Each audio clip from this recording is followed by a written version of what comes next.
后来最近来爆发到香港人陈东家希望来台湾投案，以及高铁向南平要延到屏东的重大这个事件，对明年的总统大选是不是会造成着影响呢？根据着台湾民意基金会上新的民调，蔡英文的支持度过半，有51.3%，领先韩国瑜的33.9%。韩国瑜请假拼选举，这个支持度有增加3个百分点。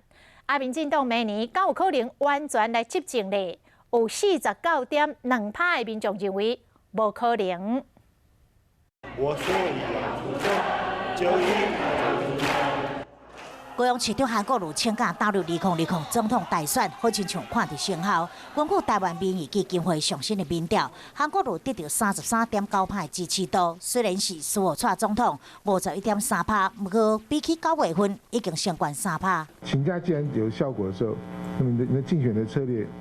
要更成熟。若是前副总统卢秀莲甲亲民党的主席宋楚瑜加入政局，民调显示，因两个人支持度只有个位数，影响无大。韩国瑜可能在其他方面，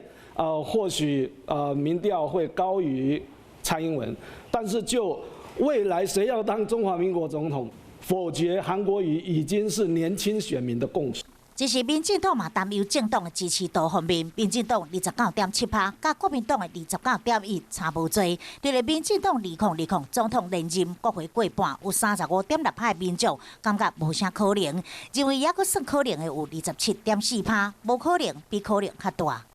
民进党有史以来第一次完全执政，可基本上为什么政策评估或表现来讲，施政表现摇头的相当比例非常高。2020总统立委选战渐渐接近，对哪里阵营来讲，拢是一场辛苦的选战。